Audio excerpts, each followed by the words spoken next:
Billy was trained with tennis balls at a very early age, and he can do a retrieve, but now we're going to get him to start working piles, and we're going to have him work piles of dummies.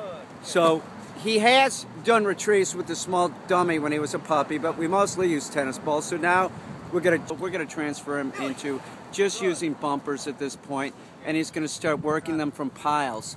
So we want to make sure that he likes using these things, so we're going to increase drive by turning it into a game by holding it out here and having Billy go take it out of my hand. The big dummy, we're going to have to get him used to. This is bigger. He might not want to do this. And if he doesn't want to do this at first, remember, each time you do something different, it makes it more difficult for the dog.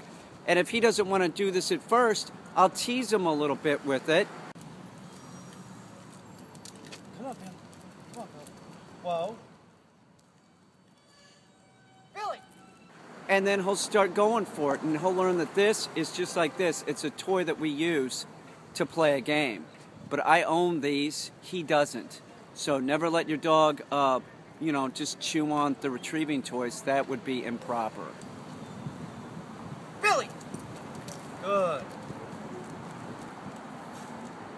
Billy!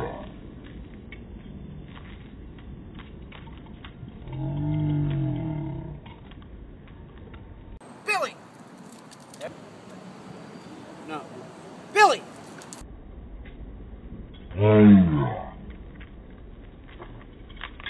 Good boy. Billy!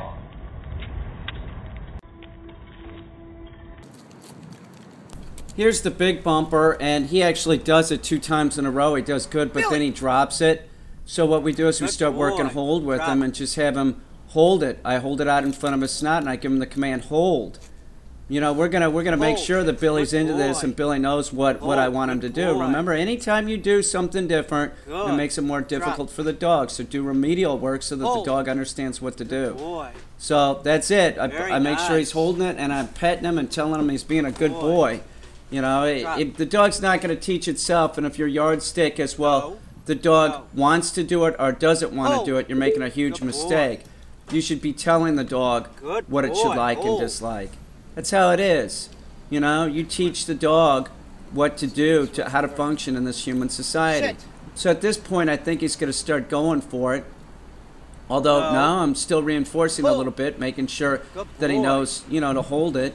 Just put it in his mouth and pet him. Don't let the dog drop it at this point. If the dog would drop it at this point, pick it up and put it in the dog's mouth. So I think it's all charged up. That's sort of what I'm doing. I'm just charging the dummy so that he knows that he's supposed to go get it. Sometimes, like I said, I'll tease him a little bit with it. Like, see how I'm moving it around a little bit? Trying to get his attention. Come on, Billy. Billy, hold.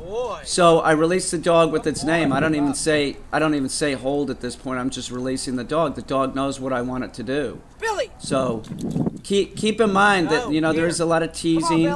There's a lot of telling that. See, the dog's screwing up here. So now what we're going to do again is we're going to work on hold. I'm going to make sure that the dog is getting success. So I just put it down there in front of him and hold it in his mouth. A lot of times they're dropping it just because they're excited. This is a new thing. It's a new object. It's much bigger than the other object. And you just, work on the remedial things if the dog is having a problem. Turn everything into a game. Seriously, that's what you do. You turn everything into the game and teach the dog what it's supposed to like, and you won't have any issues. As you see, the dog's going for it now. It's all charged up again. Notice how the dog is always in a stationary position before I release him, before I say the dog's name. Billy. Use the dog's name to release the dog, especially when doing retrieves.